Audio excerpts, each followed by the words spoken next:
Hi everyone and welcome to Joe Reviews. Today I'll be reviewing the Yale Assure Lock 2.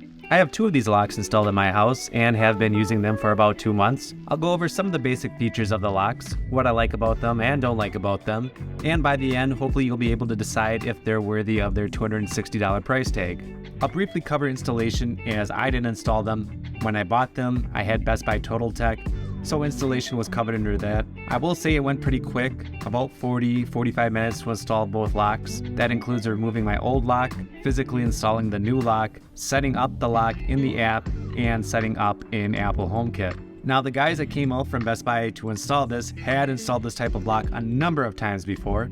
If you're like me and never installed a smart lock, it'd probably take a bit longer, however it looks very doable.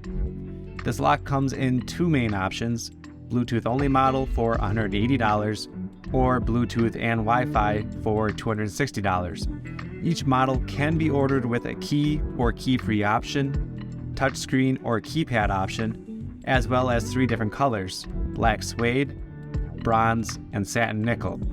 I opted for the Wi-Fi model, key-free for a cleaner look, with the touchscreen in black suede to match my door handle. On the outside of the door, it has a sleek, compact design. I think it's probably one of the best looking locks out there. Here I'm just showing how large my old lock was compared to the Assure 2. On the inside, however, it is quite large. It takes a bit to get used to the size of it. However, it hasn't been an issue where it ever got in the way of anything. From an aesthetic point of view, it's not my favorite, but most smart locks are large to house the batteries and other components. This lock takes 4 AA batteries. Above the batteries sits the Wi-Fi module, so there's no need for a separate Wi-Fi bridge.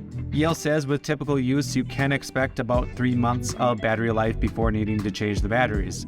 As mentioned before, I have 2 of these locks, and one lock I had to change the batteries on after 5 weeks. The other lock, after over 2 months, is still fine. I was a bit concerned with the touchscreen option as I live in a cold climate area, and I didn't know how well it would hold up. So far this hasn't been an issue. Temps here have been as low as -20 degrees Fahrenheit, and the screen didn't have any lag issues.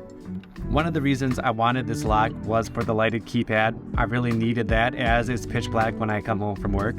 Upon touching the Yale logo, it lights up nicely and is easy to read. You can touch the screen anywhere to wake up the lock.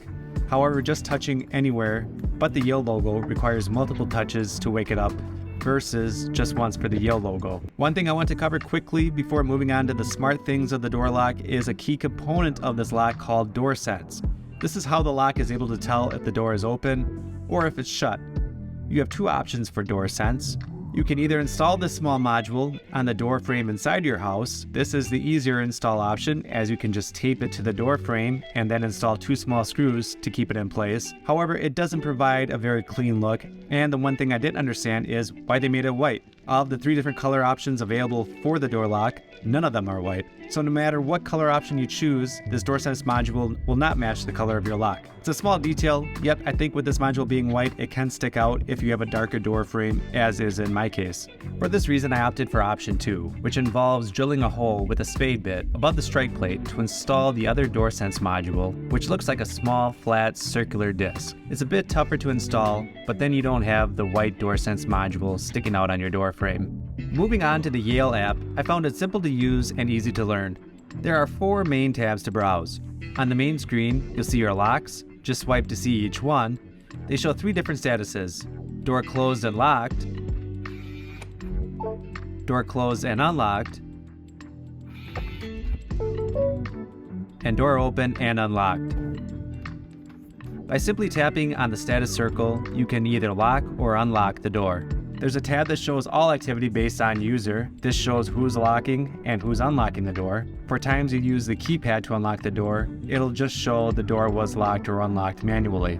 Another tab shows the users. Here you see the owner and the guest list. From this tab, you can invite people to have access to your locks. Works well if you have guests over for extended periods of time or you rent your place out. You can choose to have the code be good for a certain time period or until you remove their access. On this tab, you also set up the main code for your locks. Then finally, there's the Settings tab. Here you'll find everything you need to tailor your lock to your preferences.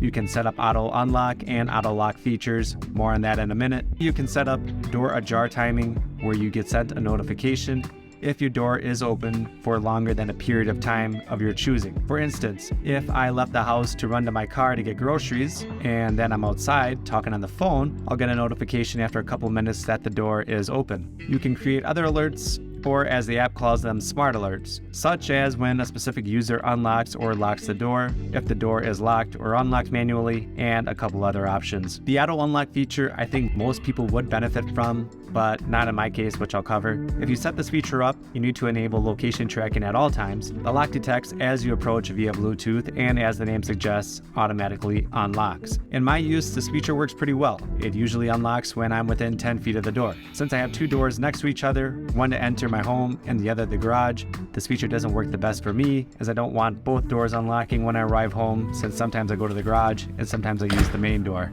My case may not be very common, but something to keep in mind. On the flip side of all this is the auto lock feature.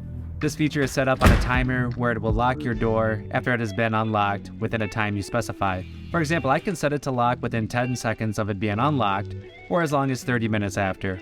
I prefer to manually lock it, which is done by simply pressing the Yale logo. Also, when I did set this feature up, the lock kept locking even if the door wasn't shut. Since the lock can tell if the door is shut or open, it'd be nice if you could change in the settings so that the lock only locks when the door is shut. Moving on, I set my lock up to work with Apple HomeKit. It can also be set up to work with Google Home or Alexa. I don't use Apple HomeKit option much with this lock. I did set up an automation where it would unlock when I arrive home. However, you still have to click on your iPhone or Apple Watch to unlock it. When I first had the locks installed, I was able to ask Siri on my HomePod to unlock or lock the door, which was nice if I was in the kitchen or someone came to the door and I wanted to open it for them. However, I recently updated my iCloud account and I can no longer unlock my door using HomePod. I've read the reasoning behind this is not being able to unlock your door with your HomePod is because someone could be outside your house and yell to open the door, which would obviously pose a security risk. Makes sense, just not sure why I was able to do that originally and now I can't. Either way, that may be more of an Apple issue and not with the Yale. Overall, I'm happy with the Yale Assure Lock 2. It does what a smart lock should, provide security and convenience. I think most people will like the option for when you arrive home, your door unlocks and you don't have to enter a code or grab your keys. One of the biggest benefits of the Wi-Fi model lock is it offers peace of mind.